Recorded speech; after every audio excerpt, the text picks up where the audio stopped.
This week on the 302, it's a new year and a new you. We're at Christiana Care, finding out ways to pump up your mind, body, and soul. So lace up those sneakers. The 302 is headed your way.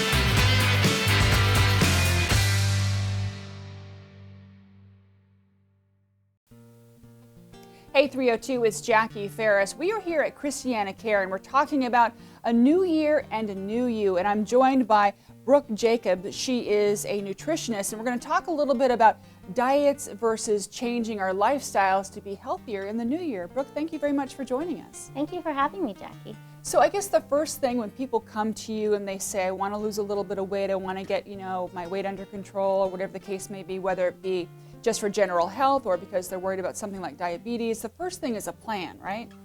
Correct. Usually what we would do is I would sit down with the person and I would say, well, tell me about your typical day.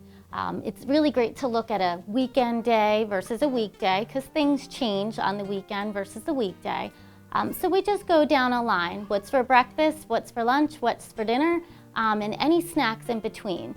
The other thing you want to think about is, if you had something like a sandwich, did you put condiments on the sandwich? If so, what did we use?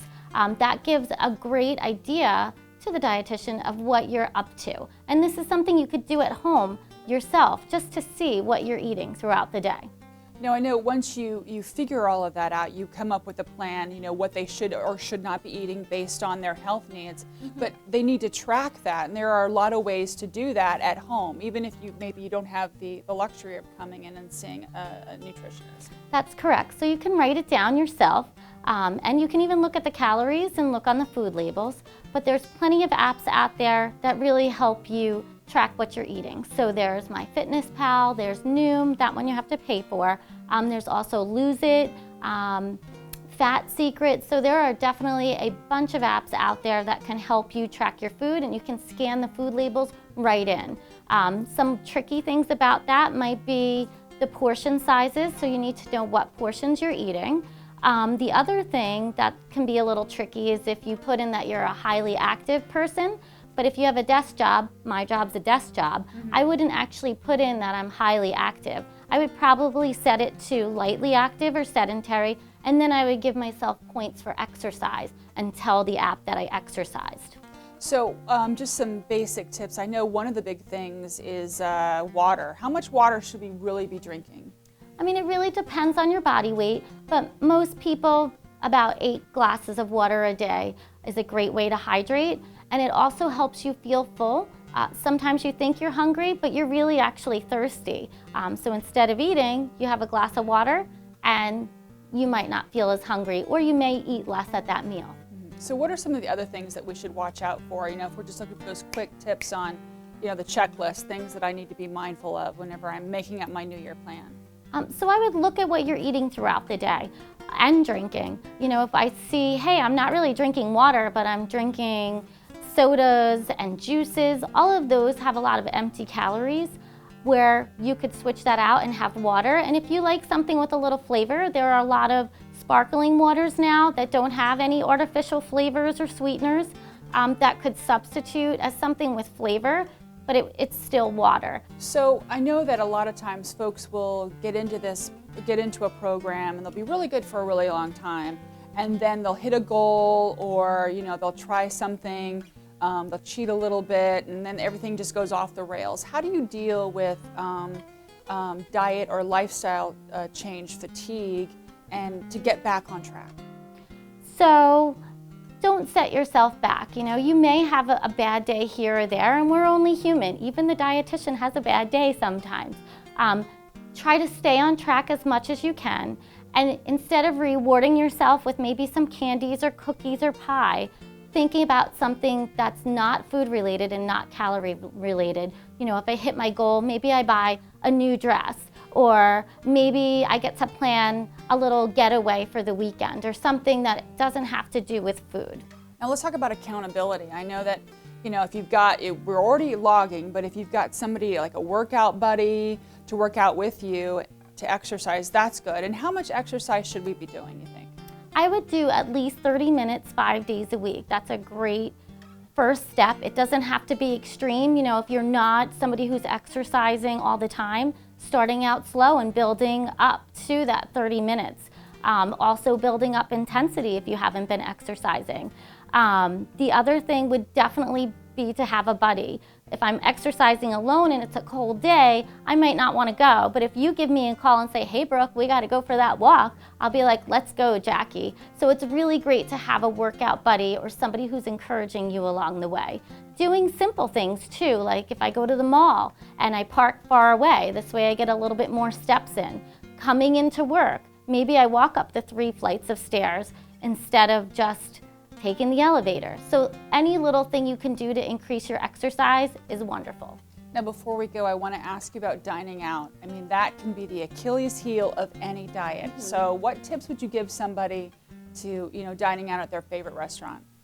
Some of the tips I say are, you know, if you're eating an appetizer and the main entree and dessert, maybe you decide, do I want the dessert or do I want the appetizer? And I split the main meal so that you're choosing one either on the front end or the back end, and then you're splitting the main dish.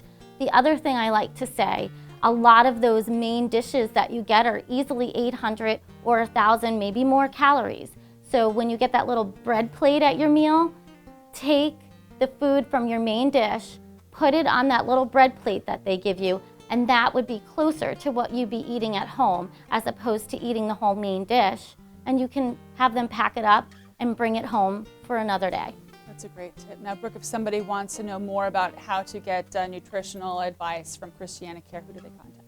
They would contact Nutrition Services. We have a team of dietitians that are well versed in weight loss and also any other nutritional needs that you might have if you have hypertension, diabetes, any kind of nutritional needs you have. You just give us a call at 623-3052. Brooke, thank you very much for joining us. Thanks. We'll be right back.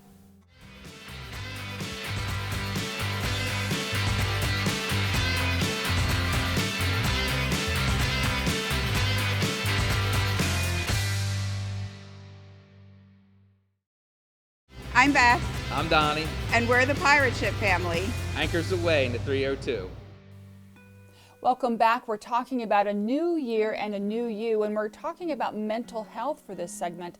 I'm joined by Dr. Vanessa Patel. She is a psychiatrist. So, Dr. Patel, let's talk a little bit about, you know, this time of year is rough for a lot of people when it comes to anxiety and some depression. Yeah, I mean, Jackie, I definitely agree. Living with mental depression or anxiety at this time of the year can be particularly difficult because there's this whole idea that when the clock strikes 12, on January 1st, you need to start over and begin again. But the truth of reality is it's hard to just do that. You know, it could be very overwhelming. And I feel like sometimes you have to kind of take a step back and see how I can make a plan for the year moving forward and doing tiny things to help with our mental well-being, to help us throughout the year versus feeling really overwhelmed and trying to check mark everything off your list on day one. I think it's kind of a perfect time of year to do it because we're coming right off of the holidays where we're trying to make the perfect holiday, and it's kind of like you've got this big letdown. You're dealing with family that maybe you love but maybe you don't like so much, so you're having to deal with all of that. So making a plan would be perfect. So what are some of the things that we can do to try to take a step back and say, I have this issue that I'd like to work on, or I'd like to lower my stress? What can I do? Well, I'm glad you mentioned the holidays because even though the stress of the holidays are fading, there can be a lot of things that carry over into the new year, and it can really make you feel really down and in the dumps. So, you know, if you're having any thoughts about hurting yourself or not wanting to live anymore, I would definitely recommend, you know, first step would be to go see a behavioral health specialist. But there are little things that you could do, like you said, to make a plan moving forward. Starting to recognize the things that you can control and letting go of the things that you can't control. You know, kind of learning to pick your battles. You know, like you said, if there's someone that you just didn't get along with, like it might be a coworker that you have to kind of go back to work with after the holidays, and you know, you get to decide on how you want to react to that coworker. You know, the thoughts are there, but you can take control of the actions on how you react to it. So when you take a step back, you kind of give yourself a few minutes to think before you react and kind of put yourself back in the driver's seat and not let your depression or your anxiety lead your reactions to these thoughts. So maybe like, and I've heard this in the past, like a trigger for your trigger. Say, for instance, you like the coworker that we're talking about, or the family member. You know, you encounter them. There's a situation, maybe like a rubber band or some little tchotchke on your desk or whatever that you look at, and you remind yourself, you know, I'm trying to be a better person. I'm trying to deal with this stress and all of that. So would that be something that would be effective? Yeah, I think that's a great idea. Anything that stimulates any of the five senses, I would think would be appropriate. You know, like the rubber band on your wrist, a glass of cold water, maybe even splashing your face with cold water to kind of just help you let it go and have that moment pass, because when you look at that moment at a later time of the day, you'll realize that you could have reacted to it differently, but you chose to go a different path and you feel better about it because it was a healthier choice.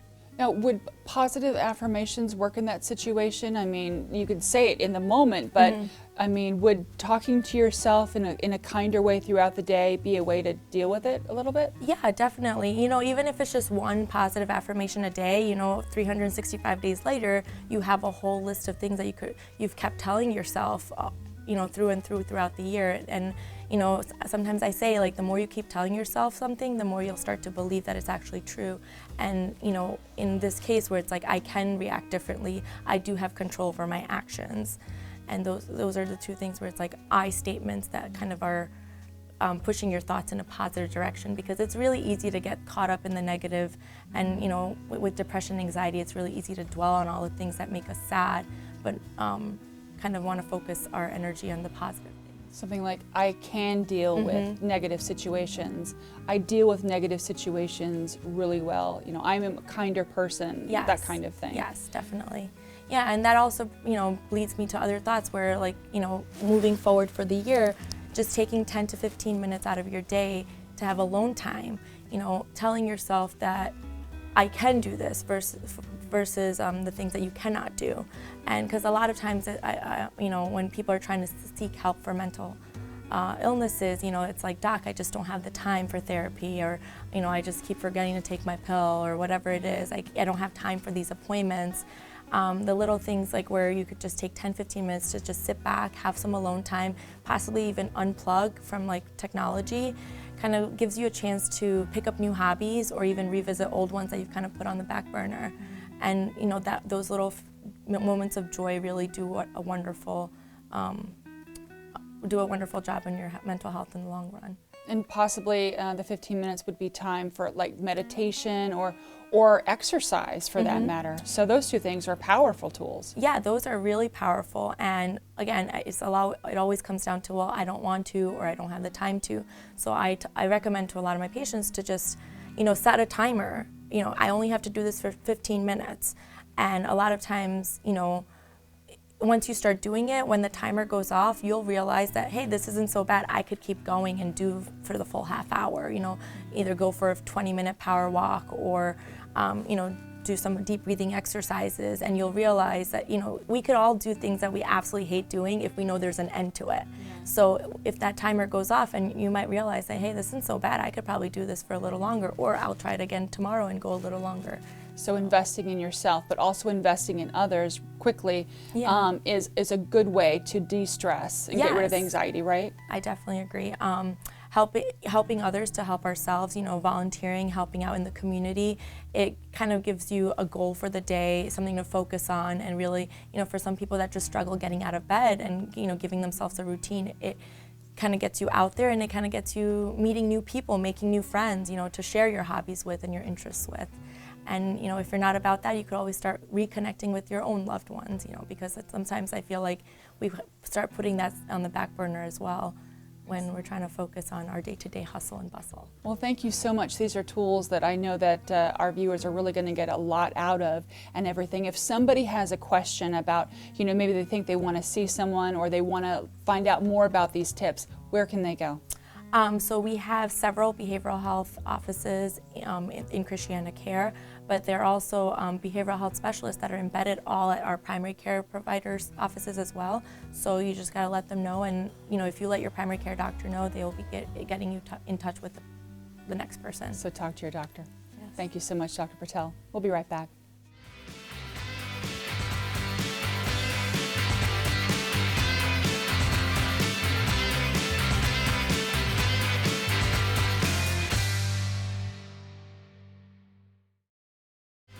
Hi, I'm Tony and I love the 302.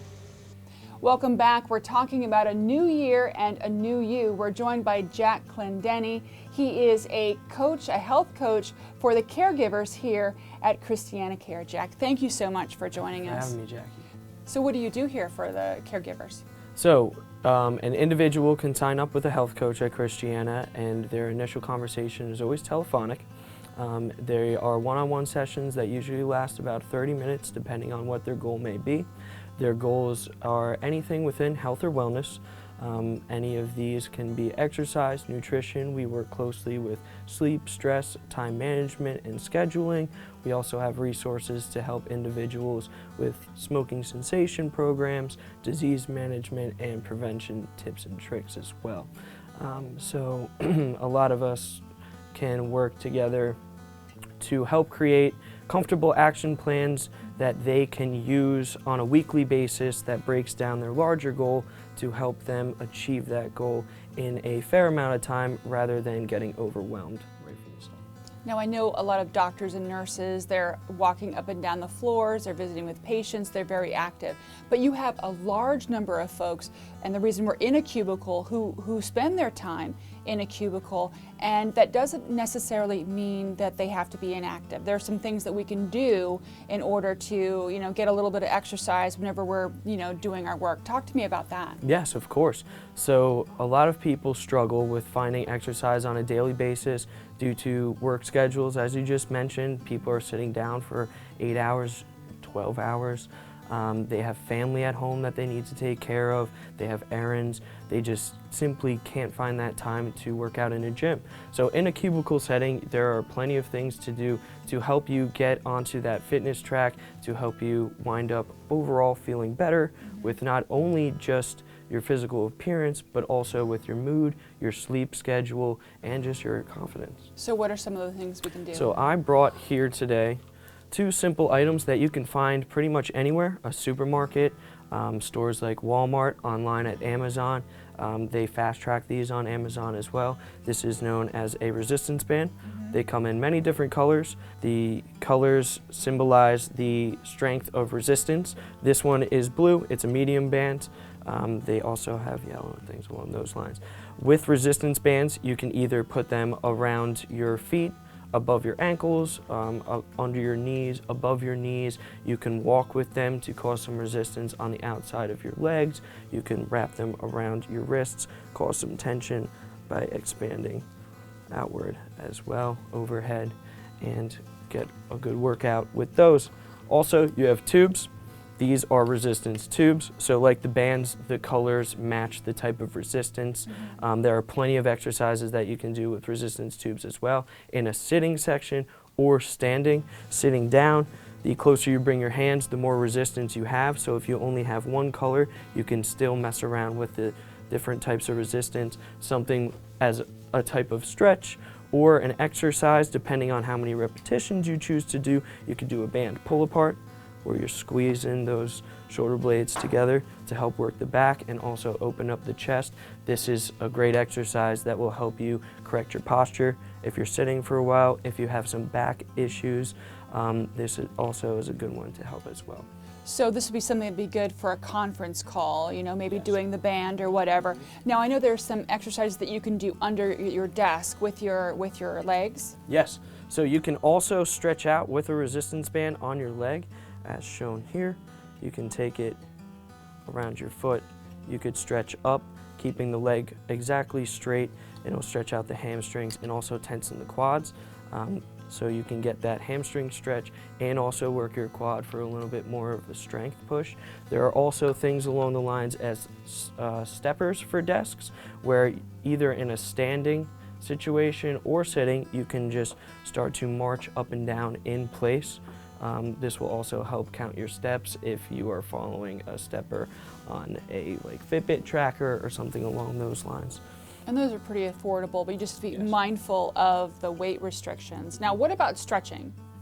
So stretches, a lot of people, what we call in the fitness world is the creep, and the creep position is kind of bent over. We're constantly in this bent over position because we're looking down on our phone, we're typing all day, we're picking up the phone and immediately just going right back to the typing. So stretches that help open up that back and stretch the chest will help relieve, as I mentioned before, the lower back and keep you upright and able to continue to work for longer. So I have some stretches to show you. If you'd Okay, like to let's join see. in, you're more Sure. than welcome. So a lot of people are typing. You can find pads that can help elevate the wrists if you find that your wrists bother you a lot.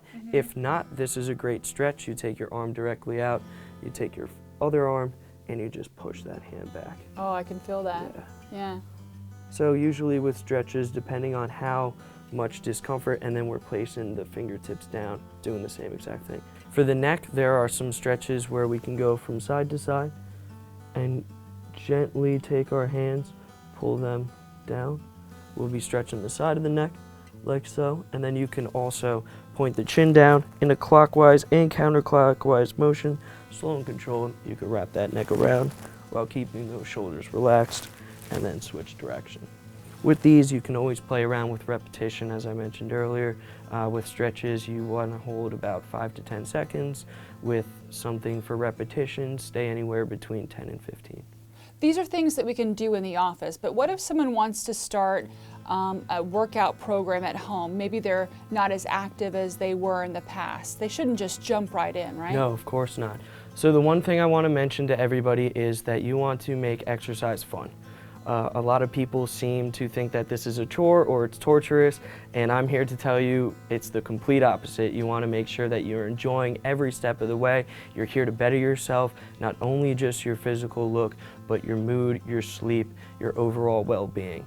So there are plenty of different ways that you can approach this. Simply, one of the exercises to fall into a routine is if you are very sedentary, you find yourself sitting a lot, you get short of winded due to X, Y, and Z, standing. Simply just standing up and down for a few times a day, maybe start 5 minutes, see how you feel. If that's something that is very tiresome for you, then that's good. We don't want to overexert ourselves early because then we'll fall back into the same routine that we once had before the exercise program. So you can stand for about 5 minutes a day, slowly increase it by 5 per week until you're able to go for long walks. Also working with and having a partner to join you on those walks. You both stay accountable for each other. Everybody has that competitive spirit in them. So, having somebody join you for a fitness program and make it count towards a prize or towards, hey, like, okay, Jackie, I'm going to walk more than you this week, and if I actually succeed, you owe me lunch or something along those lines. Excellent. So what you want to do is you want to have fun, take it slow, so it can be a lifelong habit. Jack, Exactly. Thank you so much for joining us. Thank you for having me, Jack. And we'll be right back.